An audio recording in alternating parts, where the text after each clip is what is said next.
Türkiye'nin Nahçıvan'da garantörlüğü yok. Bu nedenle dikkat edin, Azerbaycan çok sert bir tepki tek başına vermek zorunda kaldı. Çünkü ortaya düşen bir şey var arkadaşlar. Bir füze var. Ve bu atılan füzelerde İran'dan atıldığı belli. Ele geçirilen füzeler de İran füzesi. Şimdi siz olsanız tepki gösterir misiniz, göstermez misiniz? Yani burada niye Azerbaycan devletine bu kadar kızıldığını ben açıkçası anlamış değilim. Yani Türkiye'de düşmüş olsaydı birçok kişi tepki gösterecekti. Bakın, sorguyu yapmış olmana rağmen önce bir tepki göstereceklerdi. Yani siz tedbir almayacak mısınız? İşte bununla ilgili, misilleme ile ilgili tedbir alınması ile ilgili talimat verdiğini söyleseniz Azerbaycan devlet başkanı olarak niye buna bu kadar kızıldın? Ben şeyi anlamadım. Yani Azerbaycan savaş ilan etmedi. Kendi topraklarına düşen, hiç alakası olmayan ki bugüne kadar tarafsızlığını korumuş olan Azerbaycan'a niye bu kadar? Sosyal medyayı görüyorum. Çok iyi bildiğim sağduyulu insanlar bile çok sert üsluplarla Aliyev'e saldırıyorlar. Ya sevgili arkadaşlar, siz dost çok kolay mı edinilir falan mı zannediyorsunuz? Yani müttefik çok kolay mı bulunuyor zannediyorsunuz? Bakın, Türk Cumhuriyetleri içerisinde bizim en iyi anlaştığımız, bugüne kadar da beraber rahat bir şekilde yol yürüdüğümüz en önemli devlet Azerbaycan devleti. Şimdi bu kadar niye sertleşiyoruz kendi üslubumuzda?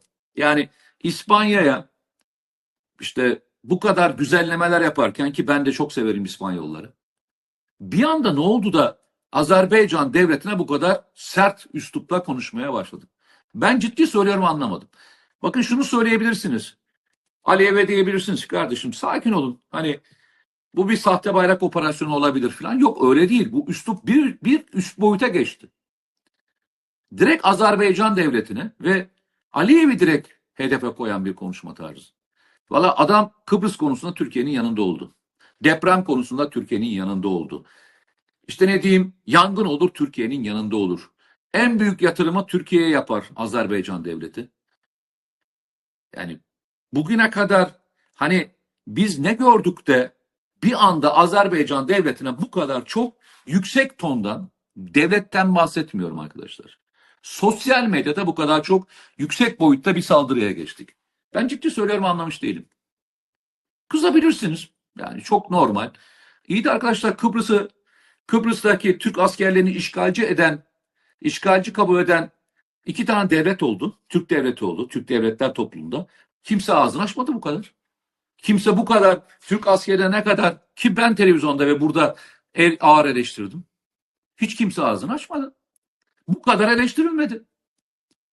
Tek Kıbrıs Rum kesimini tanırız, diğer taraf işgalcidir dediler. Hiç kimse ağzını açmadı. Ne oldu da Azerbaycan konusunda savunma işbirliği anlaşması imzaladığımız, herhangi bir saldırıda birbirimizi destekleyeceğimizi düşündüğümüz iki devletin arasında bu kadar sert bir üslup çıktı? Devletler arası demiyorum, insanların ve sosyal medyanın.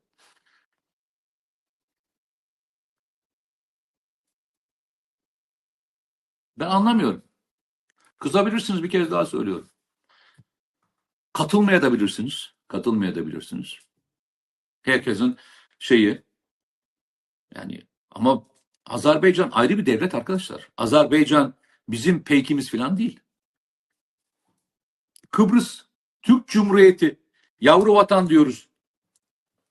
Kıbrıs Türk Cumhuriyeti'nde her şeyi aynı paralellikte gittiğini ediyorsunuz.